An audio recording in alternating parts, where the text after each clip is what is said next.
राजस्थान में नया प्रदेशाध्यक्ष आ चुके हैं भाजपा में। जिस तरह से देखें तो जो सीपी जोशी थे उनको बदलकर जो मदन राठौड़ हैं जो राज्यसभा सांसद हैं उन्हें बना दिया गया। जिस तरह से एक दिन पहले जो सीपी जोशी है उन्होंने इस्तीफे की पेशकश की थी और रातों रात इस्तीफा स्वीकार हो गया और नया प्रदेशाध्यक्ष भी बना दिया। हमारे साथ वरिष्ठ पत्रकार है, वह क्या सोचते हैं सर जिस तरह से प्रदेशाध्यक्ष रातों रात, ऐसा शायद हुआ है क्योंकि एक तरफ सीपी जोशी जिन्होंने इस्तीफा की पेशकश की थी और इस्तीफा क्लियर होते ही नया प्रदेशाध्यक्ष राजस्थान में आ गया। ये तो होना ही था।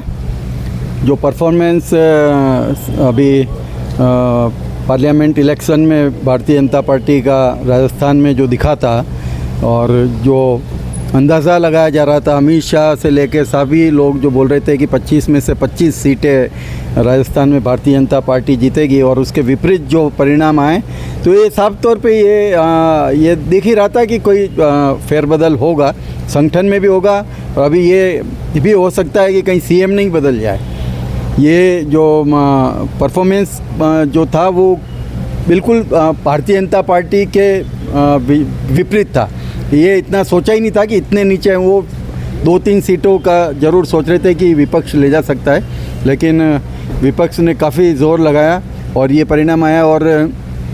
दूसरा आपने जैसे बताया कि पेशकश की, तो मुझे तो ऐसा लगता है कि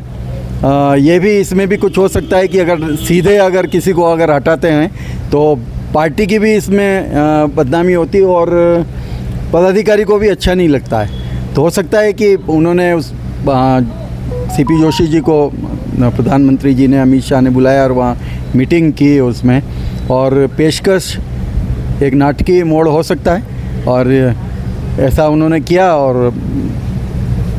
मदन राठौड़ को उन्होंने बना दिया। मदन राठौड़ को प्रदेश अध्यक्ष बनाने के पीछे भी एक राज है कि ओबीसी जो राजस्थान में एक बहुत बड़ा वर्ग है उसको साधने के लिए, चूँकि अब उपचुनाव जो आ रहे हैं उसमें भी भारतीय जनता पार्टी को जोर लगाना है। मारवाड़ का एक बड़ा क्षेत्र है जहाँ पे मदन राठौड़ की जो है पकड़ है। पाली, सुमेरपुर से 2 बार वो विधायक रह चुके हैं। पाली में उनका जो है बहुत बड़ा होल्ड है, जोधपुर में बड़ा होल्ड है उनका, और उस एरिया को साधने के लिए ये फेरबदल किया गया, ऐसा मुझे प्रतीत होता है। और इसमें फ़ायदा तभी मिल पाएगा जब आम कार्यकर्ता जो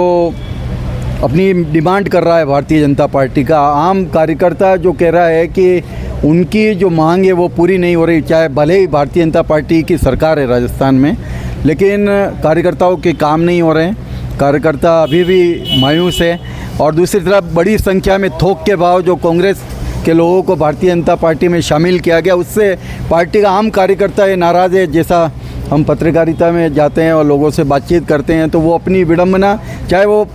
पर्दे के सामने नहीं आते लेकिन पर्दे के पीछे ज़रूर बताते हैं कि ये जो पार्टी का जो ये कदम था ये ठीक उचित नहीं था, क्योंकि इससे जो पार्टी का जो आम कार्यकर्ता है उसको मौका नहीं मिल पाएगा। तो ये कुल ये चीज़ है और इससे भारतीय जनता पार्टी कितना फ़ायदा ले सकती है ये तो वही होगा कि उसको कार्यकर्ताओं को पहले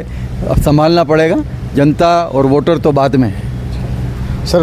5 सीटों पर उपचुनाव भी है और दूसरी तरफ एक अचानक क्योंकि इस्तीफे की पेशकश करना, ये करना पहले भी चल रहा था, पहले भी उन्होंने इस्तीफे की पेशकश की थी लेकिन उन्हें मना कर दिया गया था और अब अचानक रातों रात निर्णय हो जाते हैं, प्रभारी बदल जाते हैं, प्रदेशाध्यक्ष बदल जाते हैं। देखिए राजेश जी, मेरा कुछ थोड़ा सोचना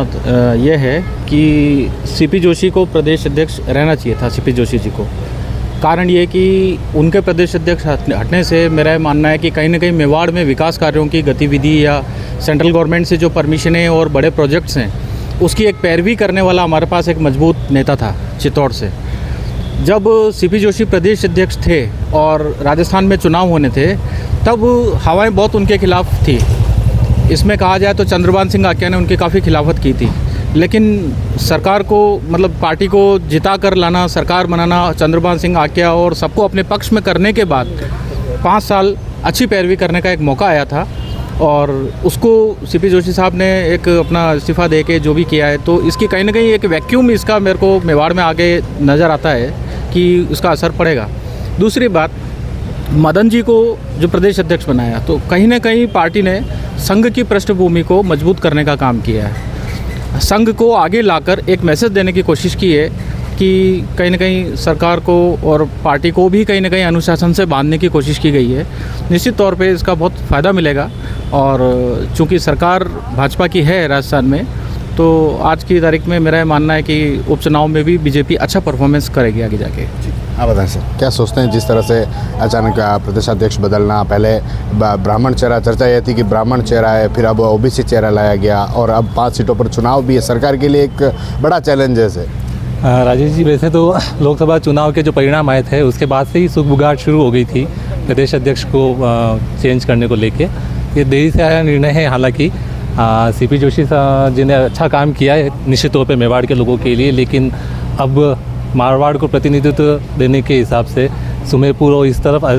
मदन जी का अच्छा वर्चस्व है, तो